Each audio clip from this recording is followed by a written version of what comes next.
Yo, Brian Sav back again with another Talk and Play. If you are new to the channel, I really appreciate you for being here. You hit that subscribe button for me because I would love to have you back for future Talk and Play episodes.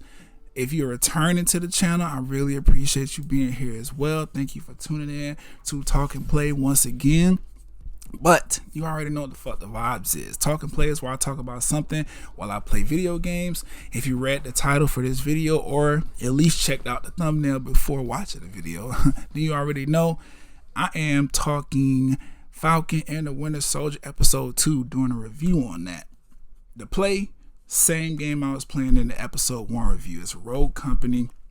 I'm even playing the same mode, Strikeout, where the first team to eliminate the enemy team's respawn lives or capture the point in the middle of the map wins the game. Y'all seen me win on the last video, so simple. You already know what's going on.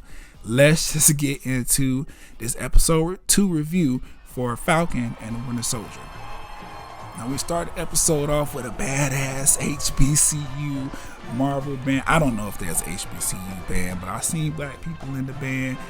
I could tell that routine was heavily inspired by HBCU. So even if it wasn't HBCU band members out there on that field, still shout out to HBCUs because dope. But badass band playing or whatever. We get introduced to fake ass Cap, aka John Walker. He's reliving his glory days because I guess this inauguration celebration thing he is attending for picking up the mantle as Captain America is at his old high school. Cool. The interview that the Good Morning America did with him or whatever was what I found most interesting about this whole scene, because they chose to highlight that he tested off the charts for every single test that the military ran on him, and for me that's giving super soldier vibes.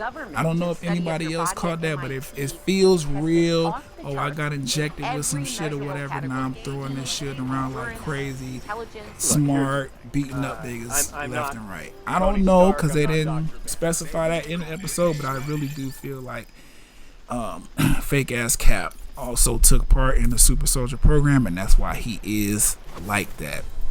But I guess we'll find out in the series as it continues. Now after this scene we find Sam and Bucky both individually dealing with the news that there's a new Captain America on the scene, and you know they're not taking it well. Obviously they're still mourning the loss of their friend. Bucky is still upset that that Sam even gave the shield up, and Sam is upset that he made the decision to give the shield up now that they have introduced this fake ass Cap in the shape of funny looking ass John Walker. It is what it is though, because that feelings, all those feelings that they feeling, light a fire under their ass to try to track down this new world order or whatever this terrorist organization is called, whose goal is to get the world back to when half of it was gone because Thanos snapped and blipped everybody out of existence. Now this leads us to a funny airplane scene and Bucky free fall skydiving with no parachute out of the plane, and eventually we track down the terrorist organization, and you know they loading up, getting ready to go.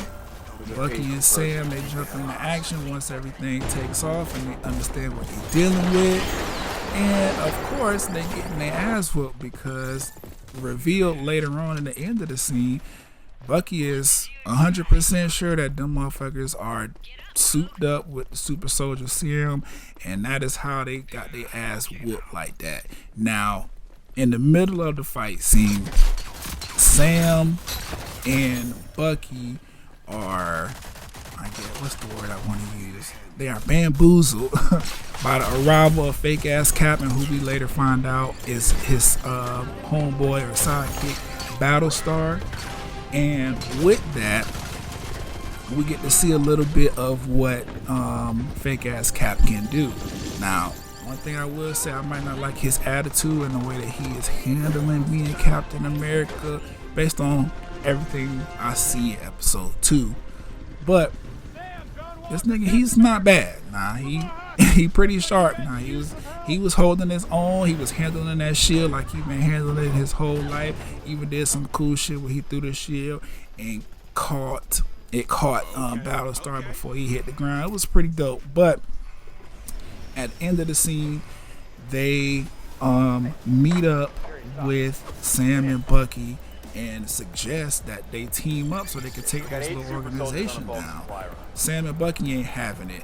Fake ass Cap was saying some funny ass shit. He was throwing some little shots, calling Sam Captain America's wingman, and offending Bucky with some of the ways that he chose to speak and everything like that. And of course, they just rubbed him the wrong way. They already didn't like you having the shield. Now you come over here talking crazy. So of course, they said, fuck that. We don't need to team up.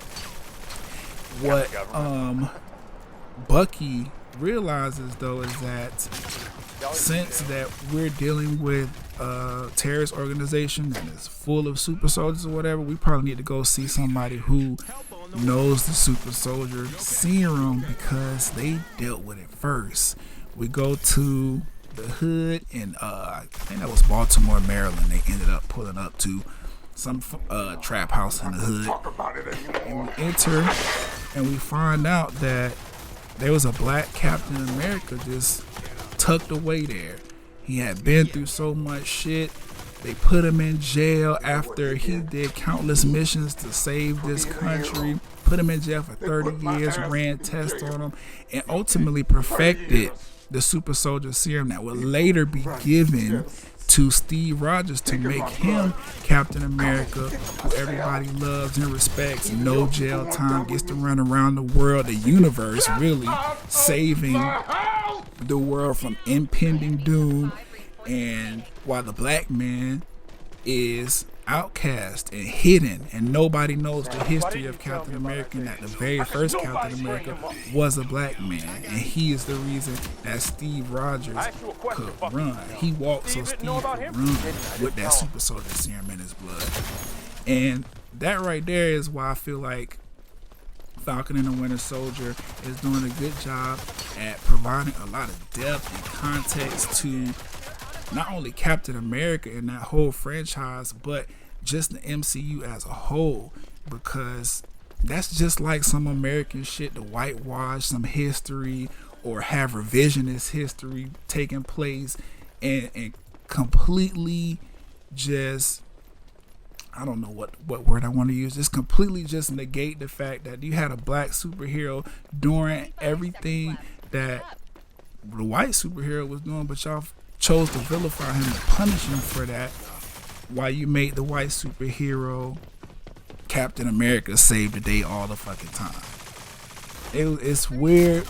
I don't like how that plays into Steve Rogers' history, but at the same time it's real, because America specifically has an issue with revising history and excluding the black people that took part in that to make their white counterparts look better than they actually are.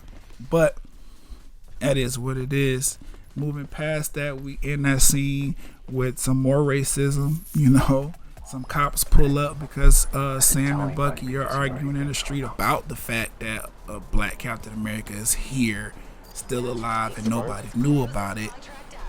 And that scene ends with Bucky being arrested because, of course, he missed therapy with our favorite therapist.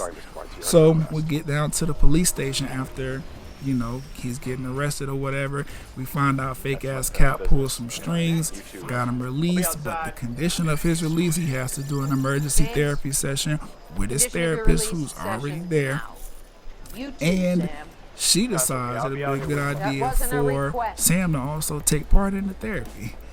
Didn't quite go as planned, but they did some couples therapy exercises. Some things are revealed about Sam and Bucky about how they feel about the entire situation with Captain America and where they stand just as a unit, as friends, and they agree to put shit aside so they can stop this, super soldier terrorist organization from fucking up. So they end the therapy session. leave fake ass Cap and Battlestar out there. They once again extend a hand so that they could possibly team up. Obviously, they feel like they need Sam and Bucky, and Cap or fake ass Cap is, obviously still nervous about his first big mission as the new Captain America. So he's trying to get all the resources and together that he can. Sam and Bucky ain't having it. They make some good points. It's like, you guys are government issued property. You know what I'm saying? Y'all have to do get all kind of clearances and stuff in order to even move. We free agents, we can do what we want to do, so it don't necessarily make sense for us to work together. So they shut that shit down. I would have too. Upon shutting it down though, Bucky comes to the realization like, okay, if the black Captain America won't help us, then the only thing I can think of to do is to go revisit Hydra and figure out what we could do about these super soldiers. Now, apparently, there's a Hydra agent. I can't remember his name. I didn't even really know how to pronounce it like that. But there's a Hydra agent in custody somewhere that most likely is going to be able to help Sam and Bucky understand what they're dealing with these, this super soldier organization and take them down. So we leave with them, or in the episode with them deciding that that's what they're going to do. They're going to go see this man and go see what happens. But overall, I'm really liking where the series is going. The episode ends there. I'm looking forward to episode 3. I really like what they're doing as far as, giving all this history and this backstory and being honest and upfront about, the racial tension and disparities and all of the bullshit that goes along with being black in America.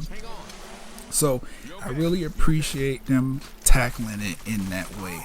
I'm looking forward to episode 3. I want to see what this new or old Hydra agent is going to reveal about the super soldier serum that could possibly help them defeat this new terrorist organization.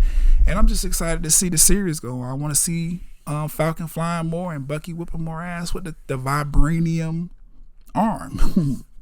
But that is going to wrap up the episode 2 review for Falcon and the Winter Soldier. As you can see, another victory, and my mastery level went up for my character that I like to play. Anyway, get in the comments. Y'all let me know how y'all feeling about the series so far and how y'all feel about episode 2 and what are y'all looking forward to for episode 3, 4, 5, and 6. That's Talk and Play. I'll catch y'all on the next one.